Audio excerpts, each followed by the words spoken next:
आज मैं एक दिलचस्प कहानी बताने जा रहा हूँ जिसमें मैं जानने की कोशिश करूंगा कि क्या टुनी चिड़िया की लालच ने उसे सिखाया कि देने से सब कुछ मिलता है।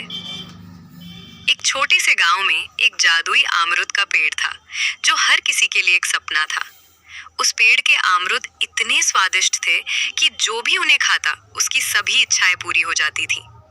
लेकिन पेड़ के पास एक शर्त थी, जो भी अमरूद खाएगा उसे अगले दिन एक नई इच्छा करनी होगी और अगर वो इच्छा पूरी नहीं हुई तो पेड़ से एक अमरूद कम हो जाएगा। एक दिन एक टोनी चिड़िया ने पेड़ से एक अमरूद खाया और कहा, मैं चाहता हूँ कि मेरे पास 100 सोने के सिक्के हों। अगले दिन उसके पास 100 सोने के सिक्के आ गए, लेकिन उसने फिर से एक अमरूद खाया और कहा, मैं चाहता हूँ कि मेरे पास एक महल हो। महल भी आ गया, लेकिन टूनी की लालच बढ़ गई। टूनी चिड़िया ने फिर से एक अमरूद खाया और कहा, मैं चाहता हूँ कि मैं दुनिया का सबसे अमीर आदमी बन जाऊं। लेकिन अगले दिन पेड़ से एक अमरूद कम हो गया और टूनी चिड़िया की इच्छा पूरी नहीं हुई। वो बहुत दुखी हुई और पेड़ के पास गया। पेड़ ने कहा, तुम्हारी लालच ने तुम्हें अंधा कर दिया।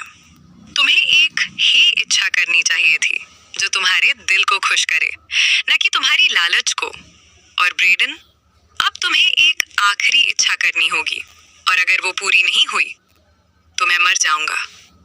टूनी चिड़िया ने सोचा और कहा, मैं चाहता हूँ कि मेरे गांव के सभी पक्षी खुश हों और मेरे पास जो भी है वो उनके साथ बांट सकूं। पेड़ ने कहा, ये एक अच्छी इच्छा है, मैं तुम्हारी इच्छा पूरी करूंगा।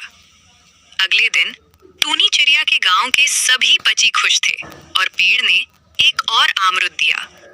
रामू ने समझा कि लालच से कुछ नहीं मिलता, लेकिन देने से सब कुछ मिलता है। एक अच्छी इच्छा करने से दिल खुश होता है, न कि लालच से। जादुई चीजें हमें सिखाती हैं कि दिल की खुशी सबसे बड़ी है। क्या आपको ये कहानी पसंद आई? तूने चिड़िया ने कितने बार अमरूद खाया? या कमेंट में आप जरूर बताइए। देखते हैं किसका सवाल सही है। और मेरे चैनल पर 20 सब्सक्राइब होने में 2 सब्सक्राइब कम है। एक आप सब्सक्राइब कर दीजिए